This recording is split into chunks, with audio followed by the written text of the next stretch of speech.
Okay. Hi, my name is Mary Smiley, and I'm here to discuss the flu vaccine. Think of all of your loved ones, both old and young.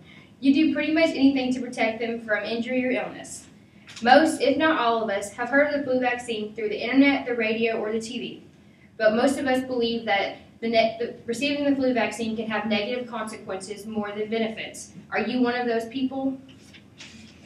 In this presentation, I will discuss the history of the flu vaccine and reveal truths to the myths that prevent people from receiving the vaccine. First, I'm going to discuss the history of the flu vaccine. According to the Centers for Disease Control's website article, Key Facts About the Seasonal Flu Vaccine, retrieved December 1st, 2011, the flu vaccine is an inactivated virus given as a shot, usually in the arm. There are 3 types of the flu shot approved based on your age. The regular flu shot is approved for ages 6 months or older. The high-dose flu shot is approved for anyone over the age of 65, and the intradermal flu shot is approved for those between the ages of 18 and 64. What is put into the flu shot each year is determined by researchers. After you get the shot, 2 weeks later, antibodies develop in your body based off of what the researchers put in it that year. What's put in is a dead virus that cannot reproduce and therefore cannot make you sick, as most people, the most common myth is that people think you can get sick from it. The Center for Disease Control recommends that you get vaccinated as early as October or as late as May. The peak seasons for the flu vaccine the peak months are December, January, February, and March. So the earlier you get vaccinated towards October, the better. According to the Kids Health website, retrieved December 1st, 2011, there are different groups of people who should or should not receive the flu vaccine. The people that should not receive the flu vaccine are those with an allergy to eggs, because the gel in the shot that's put into your arm is made up of egg product.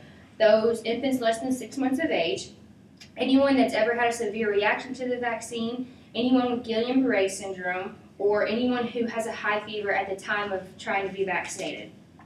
There's also a group of people that should get it above all others, or if there's a shortage of the shots, they should get it before anyone else. These people include premature kids and kids with chronic disease, adults with chronic disease, pregnant women, nursing home residents, people over the age of 50, and public safety workers such as police or firefighters. Now that we've reviewed the history of the flu shot, let's discuss the myths preventing people from receiving this important protection. According to the University of Texas website, retrieved December 1st, 2011, the top 5 myths for not receiving the vaccine are as follows. Children who receive the vaccine are said to get autism. It's said that people don't need the vaccine anymore. The vaccine makes you sick. You only need the shot 1 time as a baby. Or if you are sick with a cold or any other ailment, you cannot receive the vaccine at that time. The reasons for these myths, for some of these myths, is we have a whole generation of parents and doctors and adults who went through a time when whooping cough, measles, and other epidemics have never happened to us, so we feel like the vaccines are no longer necessary.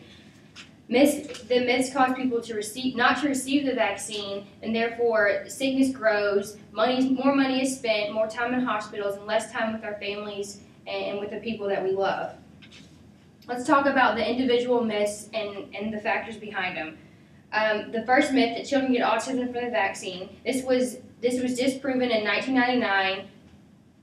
The ingredient that was said to cause autism in 1999 was taken out of the vaccine, and then in 2004, the Institute of Medicine proved for a fact that the flu vaccine did not cause autism in children.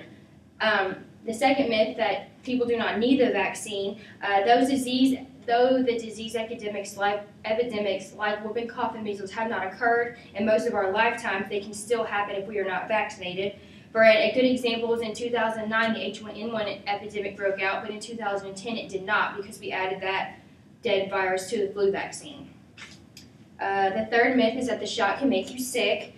This is disproven because dead viruses are the only thing put into the vaccines, and dead viruses cannot reproduce, obviously. The symptoms that people get associated with the vaccine are normally an allergy to the shot, and they're generally much less severe and only last a couple of days. The fourth myth, that if you're sick you can't vaccine, has also been disproven. The only reason that it is not wise to receive the vaccines if you have a high fever at that time, but it is still recommended that you return when the fever is gone to get the vaccine. And the last one, that you should only receive the shot once as a baby, that is also not true. Boosters are required with almost all vaccines, including the flu shot, which a booster is needed annually. And if you fail to do this, you lose most of your protection, if not all of it. According to the Prevent Childhood Influenza website, retrieved December 1st, 2011, there are many reasons to receive the vaccine. The flu kills over 100 children every year, and it hospitalizes more than 20,000 people. It's proven that the majority of those kids and those people did not receive the flu vaccine. The flu can worsen chronic diseases such as diabetes and asthma, and it can compromise your immune system, so it's easier for you to catch other illnesses during that, such as pneumonia. Most importantly, getting the flu vaccine is inexpensive, safe, and effective. It's free it can be free for those in financial distress, and it's available at many walk-in clinics.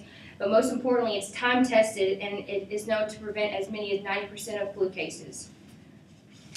So today we have discussed the history of the flu vaccine, the reasons why you should get it, and the truths to the myths about the vaccines.